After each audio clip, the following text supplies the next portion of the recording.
Assalamualaikum warahmatullahi wabarakatuh. Jadi kita jumpa lagi di video praktikum ya. Jadi di praktikum kali ini kita akan belajar mengenai web server atau web service.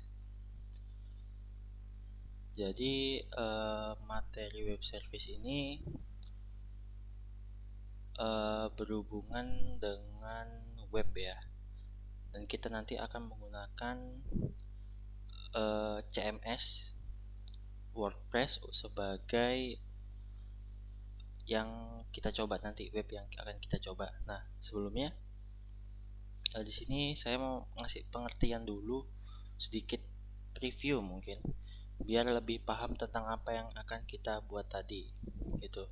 Jadi yang pertama lebih ke pengertian dulu sih ya. Pengertian bentar, ini stepnya nanti. Pengertian web. Web itu apa sih aslinya? Web itu adalah sebuah site yang digunakan untuk menampilkan sesuatu kan ya. Mudahnya, simpelnya seperti itu, web. Nah, lalu web ini dia ada dua tipe, yaitu web statik dan web dinamis. Web statik itu dimana sebuah web itu dia cuma menampilkan informasi gitu. Jadi mungkin yang udah pernah belajar HTML atau bahasa pemrograman web, itu dia isinya cuma HTML sama CSS. Lalu jarang banget pakai JavaScript juga bisa sih sekarang. Jadi dia isinya itu cuma untuk menampilkan data doang. Jadi cuman misalkan company profile atau apa yang, atau blog sih, kayak blog gitu. Jadi dia cuma menampilkan informasi doang dan sama sekali nggak bisa berinteraksi dengan user gitu. Jadi user di situ nggak masukkan apa-apa sama sekali, jadi cuman bisa melihat tampilan gitu. Kalau statik, namanya juga statik atau statis. Lalu yang kedua ada website dinamis. Nah, website dinamis ini yang lebih kompleks gitu. Jadi dia itu nanti berhubungan dengan relasi dengan database gitu. Contohnya itu website dia yang masukkan ID, masukkan password, terus buat ID, buat password, terus misalkan masukkan alamat dan lain-lain. Nah, itu nanti pasti websitenya itu dia akan menyimpan data. Nah, itu dia butuh yang namanya database. Dan bahasa pemrogramannya itu kalau untuk website dinamis biasanya pakai PHP, perlu PHP. Jadi PHP itu bahasa untuk menghubungkan ke webnya. Nah, kurang lebihnya untuk pengertiannya itu seperti itu. Mungkin kalau kurang jelas silahkan tanya di Google gitu. Apa pengertian web, apa pengertian web statik dan dinamis. Supaya di praktikum ini kalian lebih ngerti gitu. Apa fungsi-fungsinya. Nah, selanjutnya tadi kan saya sudah menyinggung dikit tentang CMS. CMS itu apa sih? Yaitu Content Management System. Nah, contohnya itu apa sih? Banyak aslinya. Kalau misalkan CMS yang online yang disediakan itu paling sering itu dulu pakai Blogger ya, dari Google, Blogger. Lalu ada juga WordPress, itu ada yang online. Nah, di sini kita coba WordPress-nya itu kita di sini menggunakan WordPress. Tapi nanti kita install offline ke server localhost kita gitu. Jadi untuk nyoba supaya kita bisa menggunakan web yang dinamis, itu kita nanti pakai CMS gitu. Soalnya CMS nanti itu kita ada ngisi ID, ngisi password. Jadi ada menggunakan database gitu. Nah, lalu di sini kita nanti akan lakukan beberapa instalasi paket ya. Nanti sambil saya jelaskan satu-satu. Nah, untuk dasarnya itu kayak gitu. Jadi kita pakai CMS WordPress. Jadi CMS itu apa sih? Mungkin bisa search di Google ya untuk lebih jelasnya. Tapi di sini CMS itu fungsinya itu untuk biar kita lebih mudah untuk membuat website gitu. Namanya content management system gitu. Jadi untuk memanage konten. Jadi lebih gampang lah istilahnya kalian untuk membuat website gitu. Kalian nggak perlu susah-susah ngoding HTML, CSS, JavaScript dari awal gitu. Jadi udah disediakan, langsung kalian tinggal drag and drop, tinggal ya nanti kita cobalah. Pokoknya lebih mudah. Oke, kurang lebih seperti itu untuk pendahuluan ya. Kurang lebih pendahuluan biar kalian ngerti gitu. Nah, selanjutnya siapkan terminalnya ya. Lalu kita masuk super user dulu.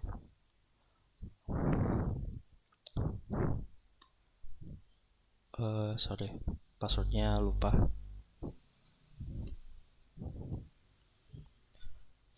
Nah, di sini pastikan kalian udah connect ya. Oh iya bisa, oke. Jadi pastikan bisa ya internetnya. Maaf ini internet saya agak lemot dan pingnya nggak stabil, soalnya pakai hotspot. Oke, lanjut. Jadi pastikan internetnya bisa. Terus pastikan masuk ke super user juga ya. Jangan sampai lupa. Terus di sini yang pertama untuk web server ini kita membutuhkan PHP gitu. Soalnya ini adalah bahasa pemrograman yang digunakan untuk komunikasi antara web server dengan webnya gitu. Kurang lebih konsepnya silakan search di Google ya untuk konsep cara kerja PHP dengan server gitu. Pokoknya yang penting di sini kita menggunakan PHP dan nanti totalnya ada 12 paket yang akan kita gunakan. Nah, cara ceknya 12 paket ini gimana? Yaitu menggunakan perintah ini. rpm -ke grep php. Jadi rpm -ke itu untuk mengecek semua paket yang terinstall, lalu grep php itu kita ambil yang berhubungan dengan nama php gitu. Dan itu jumlahnya harus 12. Nah, di sini kebetulan saya udah pernah gunakan ya sebelumnya, jadi udah ada jumlahnya 12. 1, 2, 3, 4, 5, 6, 7, 8, 9, 10, 11, 12. Ada 12. Nah, lalu kalau misalkan belum, installnya gimana? Yaitu menggunakan perintah yum -y install. Nah, di sini kita mulai dari atas ya. php spasi php min mysql spasi php min gd spasi php min ldap, ini L ya, ini L, lalu php min odbc, lalu php min peer, php min xml.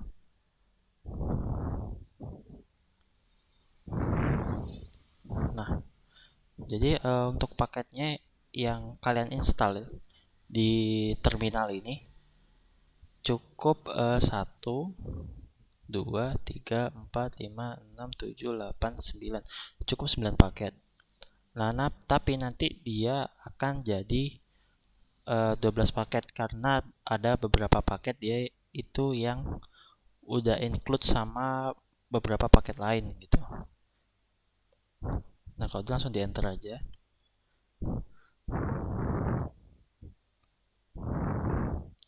Nah, karena saya udah install ya, jadi dia nanti di sini cuman kayak ngecek aja gitu. Udah ada apa belum sih si paket-paket ini. Nah, di sini waktu ngecek tuh PHP sudah already install and last version, jadi udah terinstall gitu.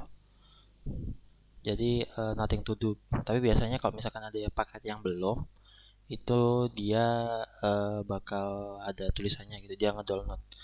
Nah, karena saya udah install ya ini ya, jadi tulisannya gini.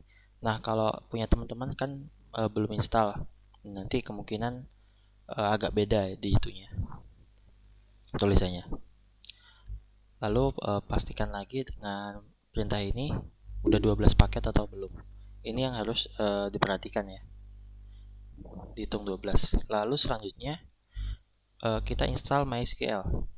Nah, sebelumnya kita cek paket dulu sama perintahnya, cuman di sini kita ganti MySQL. Dan harus ada 4 paket. 1 2 3 4. Nah, untuk paket yang diinstal cuma 2, yaitu MySQL dan MySQL Server. Menggunakan perintahnya sama ymin install MySQL spasi MySQL Server. Nah, jadi ini udah, entah saya lupa udah pernah dijelaskan atau belum. Jadi kita bisa install beberapa paket secara bersamaan gitu, yaitu dengan cara dikasih spasi gitu doang. Jadi paket MySQL sama paket MySQL Server. Kalau udah kita enter, nah udah terinstall kan. Kalau punya saya seperti itu, kalau punya teman-teman harusnya diinstal dan download dulu gitu. Nanti pastikan koneksi internetnya ya udah bisa, udah jalan. Nah, lalu selanjutnya adalah kita menginstal, udah ya, install udah, oke. Selanjutnya karena kita udah ada PHP dan udah ada MySQL, selanjutnya kita main ke bagian database-nya. Kita main-main ke bagian database sekarang. Bagian yang paling ribet dan paling banyak yang salah dulu, yang salah paham. Nah, jadi MySQL itu sebelumnya saya jelasin dulu MySQL itu apa sih? MySQL itu adalah salah satu database yang populer sekarang gitu. Selain MySQL itu ada Oracle, terus ada eh misalkan PGSQL, Postgre itu juga ada. Tapi yang paling terkenal itu MySQL untuk pemula ya. Soalnya masih standar banget lah. Nah, nanti kalau udah expert itu biasanya pakai Oracle atau Postgre itu yang lebih expert. Nah, di sini kita main ke database-nya. Yaitu kita masuk ke MySQL-nya dulu menggunakan perintah MySQL -u root -p. Jadi ini untuk masuk ke dalam MySQL. Dan nanti ini aslinya Nah, ini nanti aslinya di semester depan kalian akan belajar juga tentang database ya, pemrograman database tentang MySQL. Jadi di sini saya cuman memberikan sedikit query atau perintah yang penting untuk membuat web server ini. Kalau udah gini langsung klik enter. Nah, di sini ada tulisan gitu. Kenapa? Karena kita belum start service-nya gitu. Jadi kita start dulu MySQL-nya, kita nyalakan dulu database-nya. MySQL start. MySQL D. Nah, oke. Jadi kebanyakan kan dari kemarin kita pakai VSTPD, terus FTPD, bind itu belakangnya kan D ini apa sih? Aslinya D itu daemon, kepanjangannya daemon. Nah, daemon itu apa? Bisa dicari di internet pengertian daemon. Tapi intinya daemon itu dia itu aplikasi yang bekerja di background. Intinya itu. Lalu di sini kalau udah oke starting, lalu kita coba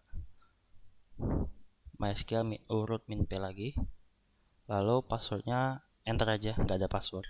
Nah, otomatis nanti di sini dia akan berubah jadi seperti ini.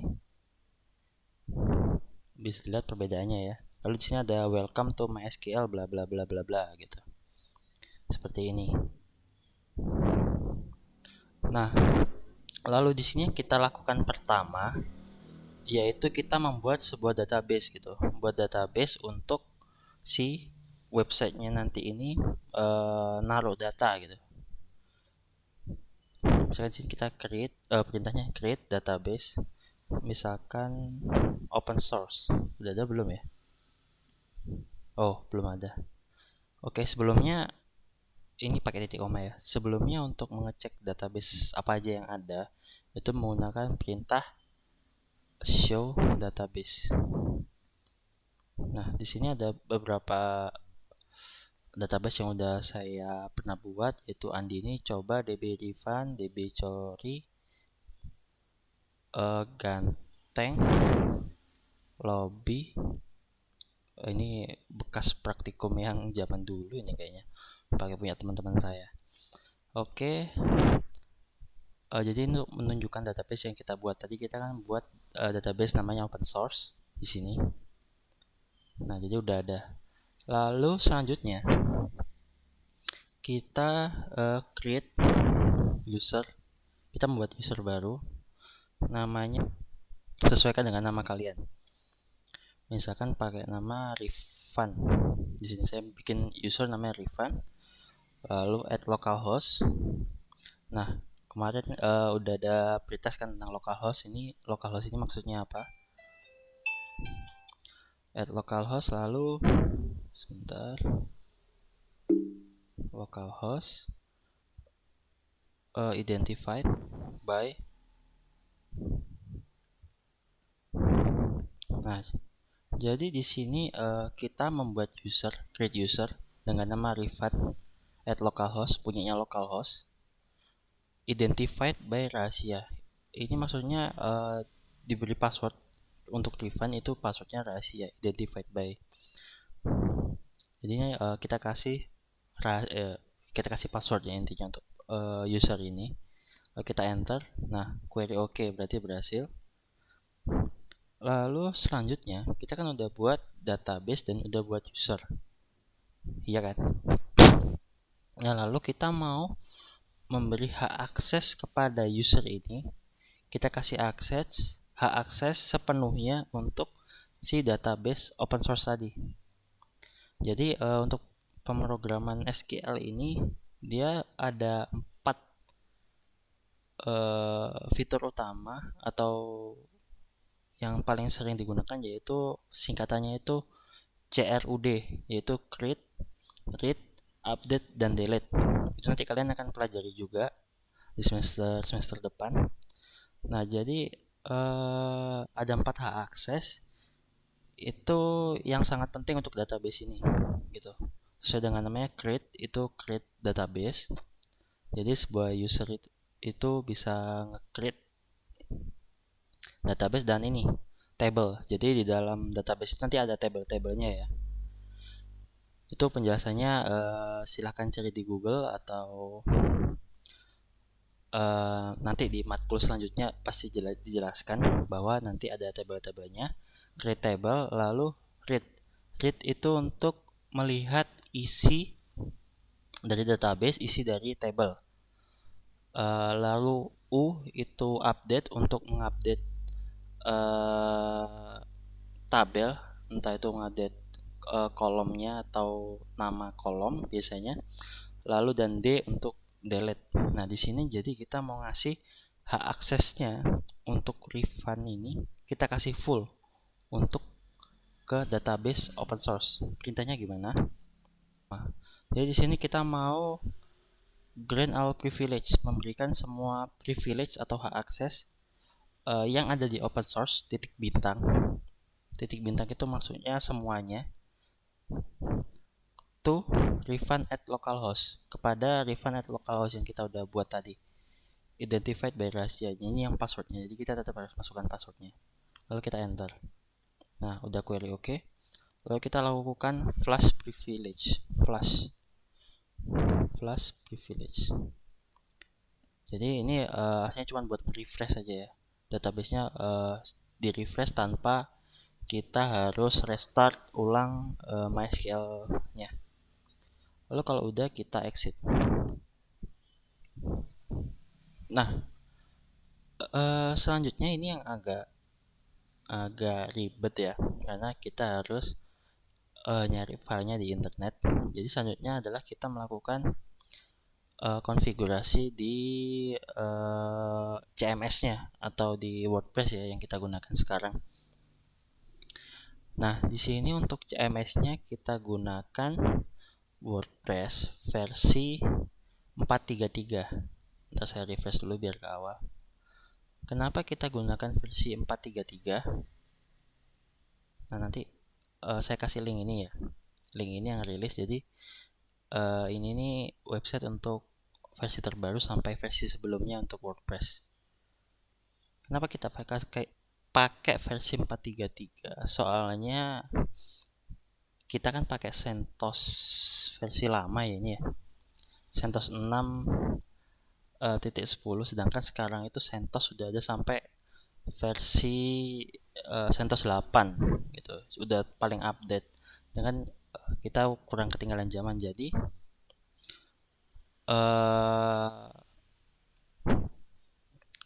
nggak support gitu, intinya nggak support karena PHP kita itu mentok cuman di versi 5.3.3, sedangkan WordPress yang terbaru itu harus menggunakan PHP versi terbaru juga gitu, jadi nggak bisa sinkron.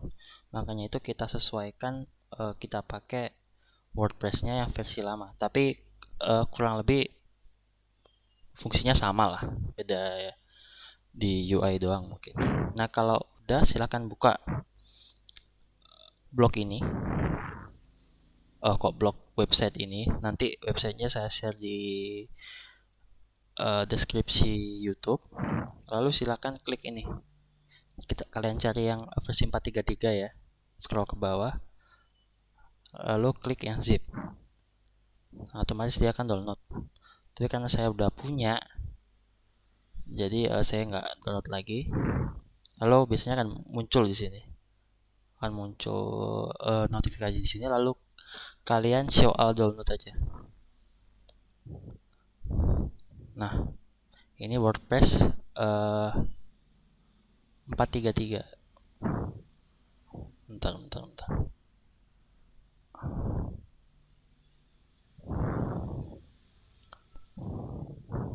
Nah, biasanya langsung terbuka jendela seperti ini ya. Nah, kalau udah, langkah selanjutnya kita balik ke terminal dulu. Nah, jadi si WordPress 4.3.3 udah terdownload ya. Dan letaknya itu ada di directory download. Kan? Nah, sekarang kita mau directory download si WordPress yang ada directory download ini kita pindah ke var/www/html. Jadi di sini ini kita mau pindah si ini ke dalam sini. Nah, gimana caranya? Kan kita ada di desktop nih. Jadi yang kita lakukan pertama, kita copy ya. Kita copy aja. Kita copy tujuan kita, yaitu WordPress ini. Kan dia ada di download. Download itu di mana sih? Kita harus ingat-ingat yang materi PLG1 struktur directory ya.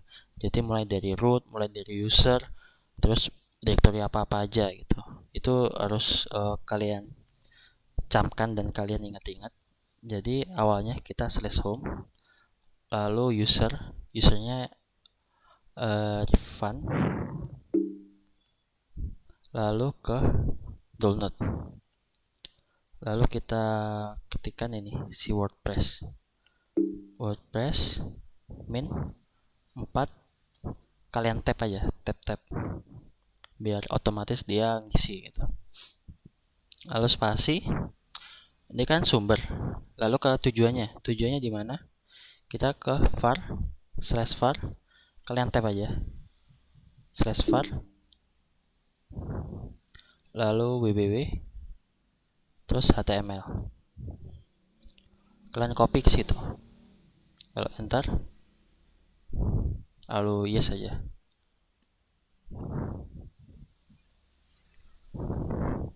Nah, selanjutnya kita pindah directory nih. Kita kan masih desktop, kita pindah ke var www html sekarang, yaitu menggunakan perintah cd /var www html. Lalu kita ls untuk melihat isinya apa aja. Nah, ini yang kita pindah tadi ya, udah ada di sini. Nah, harusnya di CentOS kalian ini masih kosong ya. Cuma ya karena dulu udah saya pernah coba-coba. Sebelumnya saya rm.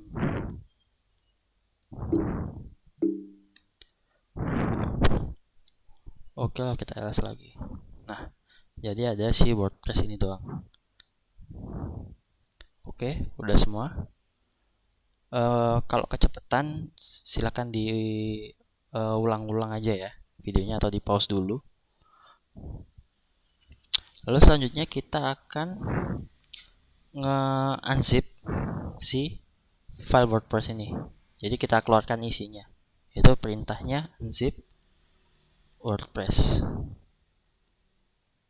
Lalu kita ls lagi. Nah, di sini udah ada kan si WordPress-nya. Lalu kita cd WordPress. Kita masuk ke dalam WordPress. Lalu kita ls lagi. Nah, ini isinya banyak. Cuman yang kita gunakan di sini adalah ini wp-config sample.php. Jadi file ini adalah seperti namanya, dia adalah file sampel ya. Jadi cuman contoh, tapi di sini kita akan gunakan gitu. Jadi kita copy file ini, tapi kita beri nama lain.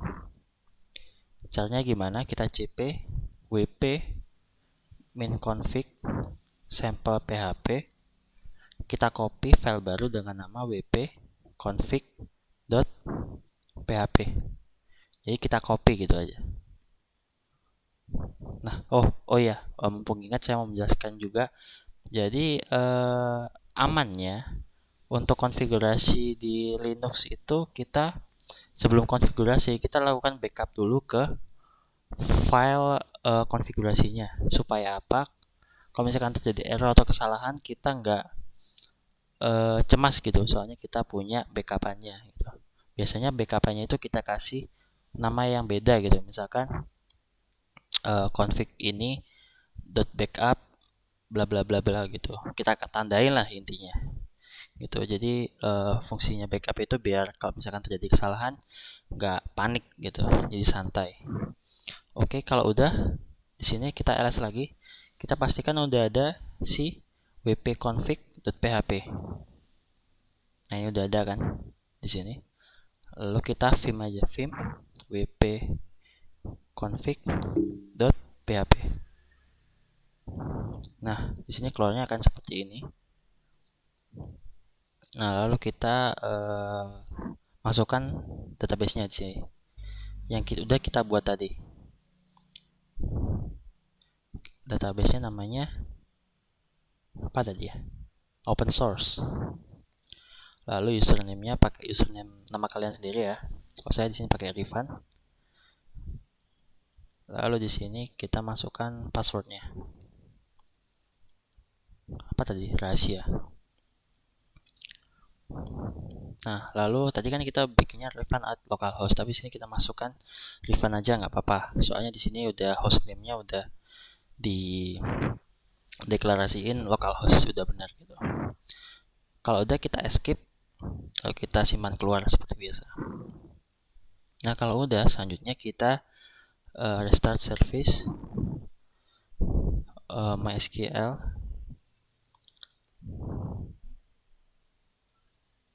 Kita restart dulu. Oke, udah. Selanjutnya kita service httpd restart.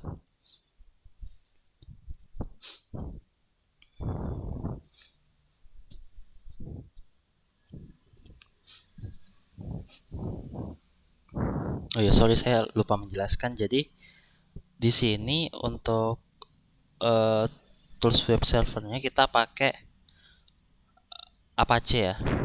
Jadi Apache itu dia servisnya namanya httpd, nama servisnya.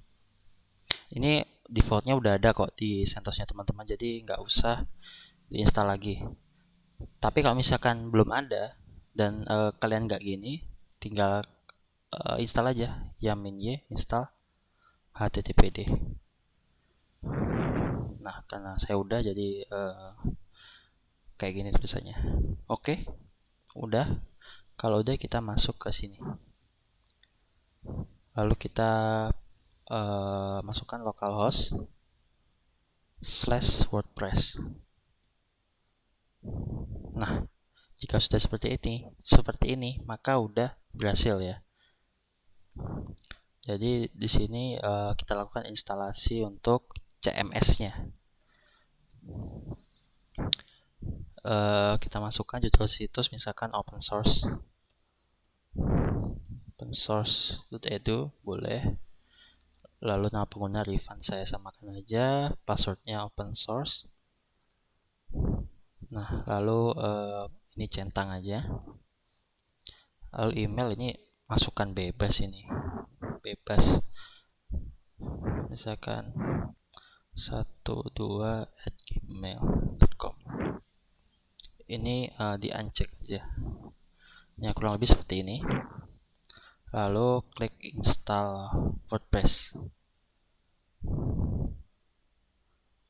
Lalu kita login dengan nama Rifan, lalu passwordnya open source. Masuk.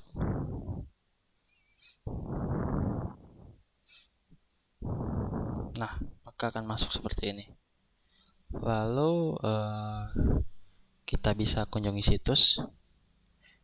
Kita klik kiri, tapi sambil pencet tombol CTRL supaya dia kebuka di tab baru.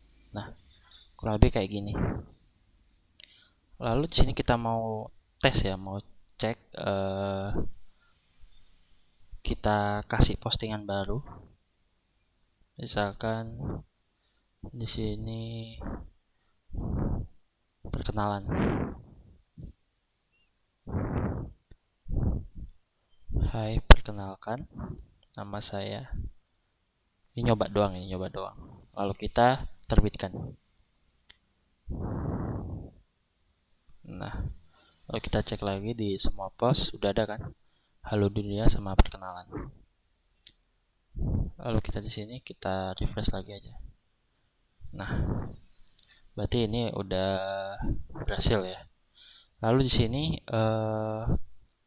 kita juga bisa nambah musik atau foto, terus kita bisa ganti tema. Di bagian mana ya ganti tema? Nah, ini tampilan. Kita bisa download tema dan pokoknya bisa kita custom sesuka hati lah intinya. Tuh bisa banyak banget. Bisa kita custom sesuka hati. Nah, kalau udah seperti ini, hasilnya udah berhasil ya. Ini udah selesai. Jadi untuk instalasinya cukup sampai sini aja. Kalau ada yang tidak paham atau kurang paham, silahkan ditanyakan ke asisten ya. Atau kalau ada yang error, itu silahkan tanya ke asisten, jangan sungkan-sungkan. Tapi kemungkinan errornya kecil sih, soalnya stepnya juga nggak terlalu panjang kan.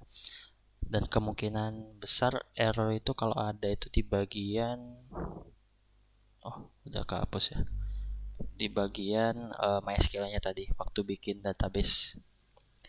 Di bagian itu aja, jadi diperhatikan di bagian buat database-nya, jangan sampai salah masukan gitu. Oke, saya akhiri untuk pertemuan ini. Mohon maaf bila ada kesalahan dan kekurangan ya. Wassalamualaikum warahmatullahi wabarakatuh.